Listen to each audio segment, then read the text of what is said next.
Faced by failure of credit, they have proposed only the lending of more money. Stripped of the lure of profit by which to induce our people to follow their false leadership, they have resorted to exhortations, pleading tearfully for restored confidence. They only know the rules of a generation of self-seekers. They have no vision, and when there is no vision, the people perish. With the Great Depression, you had two main solutions. On the one hand, the New Deal in America. On the other hand, in Italy and in Germany, Nazism, fascism. So, of course, we see nationalist movements developing. Of course, we see some people saying we have to go back to something like the New Deal, we have to think about Keynes and so on, Keynesian ideas. But what is very important is that we have new social movements, new social actors that say we want, for different reasons, we want to bring some different answers to this crisis.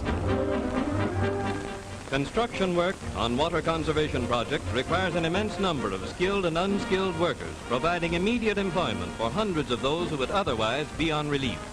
Those who suffered because of the drought are now employed on projects designed for their own future benefit. Thus, the Works program answers the need of both the individual and the community. There is a very famous book for sociologists, which was written in the very, very early 30s about a small city in Austria, which the name is Marienthal. It's a small city which had a very important industry and a strong social democratic political party. Then the crisis came, then the people lost their job. They did not become violent. They become unable to do anything. They terribly tired, to say it like.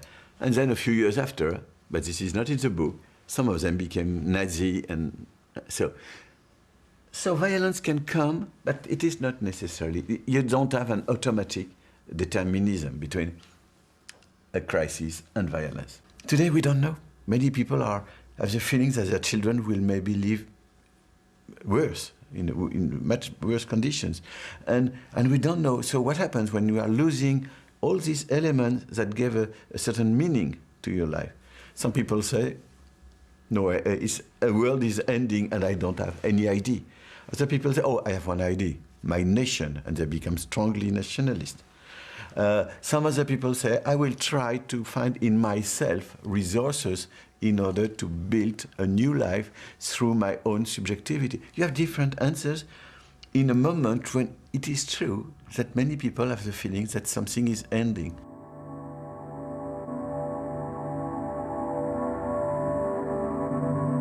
In our work here in Lisbon, we decipher our time as we live it, prophesying as we decipher, while all too aware that the end is all around us. So why should we pay special attention to the crisis? Why did we set up a group to explore its implications?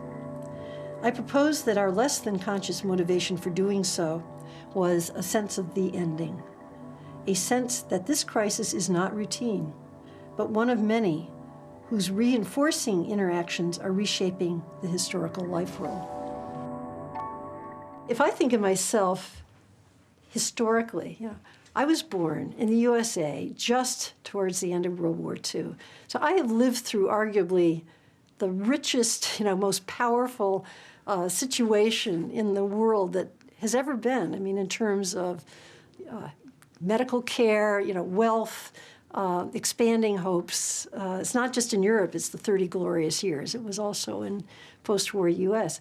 So, as a parent, I am fully aware that that's not going to be what my children live through. Their historical time is going to be different, and it's not going to be so favorable. Most of us have grown up with a view of history as progress. So I think that image of history as a line that gets better is now coexisting with another image of history, which is more like if you were standing next to a pond and you were throwing rocks into the pond, and each rock is a problem. It's a crisis. It's a system that's not working, or something that's melting down, or something. It could be an earthquake, it could be a tsunami, it could be an oil spill in the Gulf of Mexico.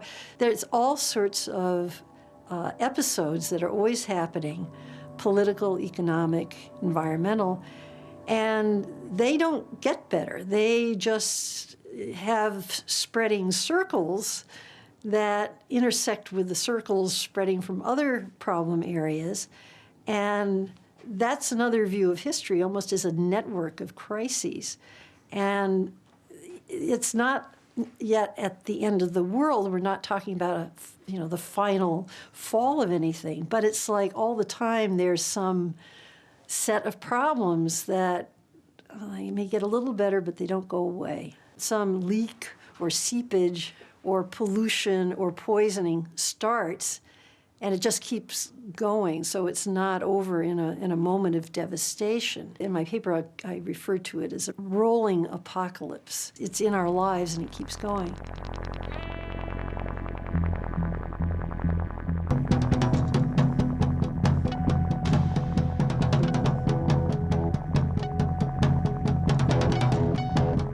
I suggested this short film by Guillaume Marcondes. The film shows a clearly unnatural tiger because it's a puppet, and you can see the puppeteers.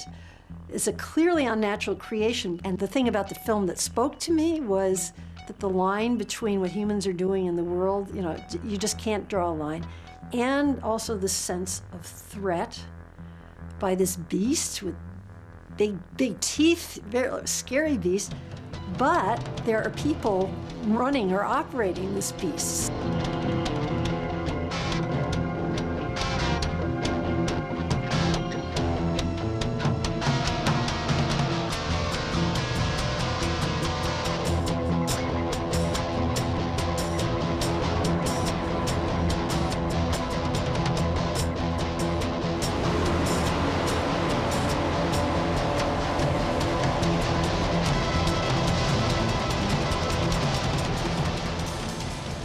For the first time in centuries, except during the period of wars, we do not see the light at the end of the tunnel. We became afraid of the future. Tomorrow will be worse than today, and the markets make sure that today is the day. This fear of harming ourselves, right, which is installed, it's being installed, it's creeping in, makes us fear the future. So we are, in fact, losing this idea of the future. Yeah, because you're a physicist by training, right? Yes, I'm a nuclear physicist. Yeah. So I watched, all the, this rise of technoscience and so on. And But you think the role of science has declined? No. On the contrary, the role of science is ever more important. All the instruments we have to survive, like all these electronic networks, computers and so on, they are all based on fundamental research. And in the future, it will be more and more so. But what sort of science? When science starts to be so important for the economy, the old type of science of the past 400 years, the science that was curiosity-driven, starts to be pushed aside. The science we see today is not the old science that we have in the books and so on. It's technoscience. It's science that has an ultimate aim, which is to produce technology.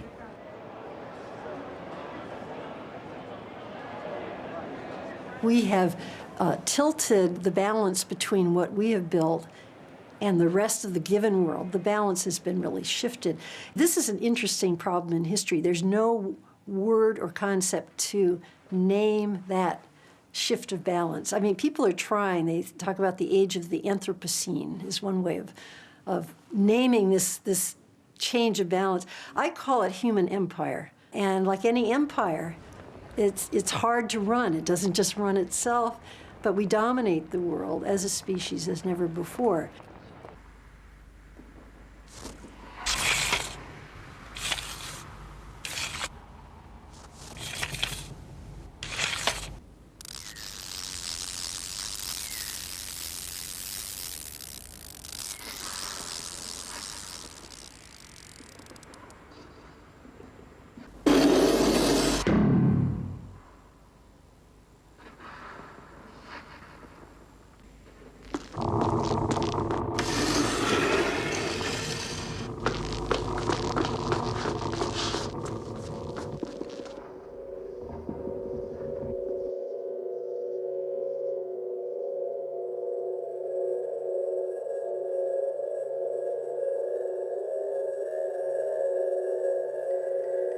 I'm interested in how advertising works to brand the crisis as an inevitable obstacle in the progressive march of capitalism, one that individuals are asked as both a moral and a national obligation to overcome. What better way for the U.S. to reestablish trust for consumers than to position the crisis as a brand? In the 21st century, I think that what brands do is more than advertising. They go beyond advertising to establish the fact that the crisis was something that was inevitable. In other words, it was just a moment in the progress, the great progress of capitalism. And so what individual consumers need to do is figure out a way, individually, not with help by the state or by the government or anything else, but individually figure out a way to rescue not only the crisis, but rescue themselves from the crisis. So it becomes this, brands use the crisis as a moment of opportunity to regain trust, to regain loyalty, and to regain capitalism. America, center of equal daughters, equal sons, all alike and good. So the Levi's campaign focuses on a city in Pennsylvania, Braddock. It's lost 90% of its population since 2008, since the steel industry has kind of collapsed in the U.S. So one of the ads starts with a kind of neon sign that's flickering because it's broken, and it says America, and it's like literally sinking into a pool of water. Right, and that's the opening shot of the ad. And the ending shot of the ad is the America sign out of the water, brightly lit, apparently fixed. Right, and so this campaign used the poetry of Walt Whitman, so kind of scratchy, nostalgic recording of "Oh, Pioneers." It tried to tap into that same kind of, the poem itself says it. This is what we do. We seize the world. Right. This is what we do. We go out there and work. We're not afraid. We're strong. We're mighty. And it uses that. Now, interestingly, some people found that the use of Walt Whitman was too over the top. So Levi's next ad actually went to Braddock, Pennsylvania, and filmed real people.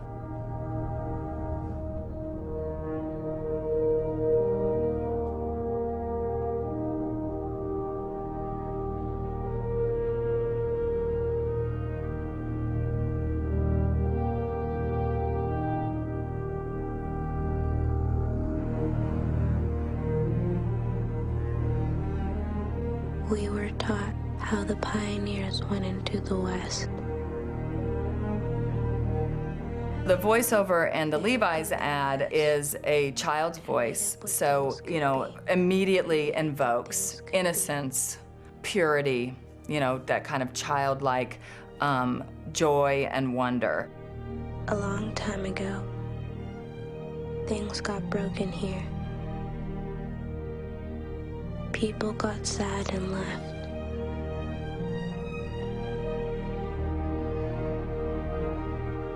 Maybe the world breaks on purpose, so we can have work to do. This child says in the ad, something got broken here, and we need to fix it. And so it's kind of stunning in its abstraction, right? That it wasn't corporate greed.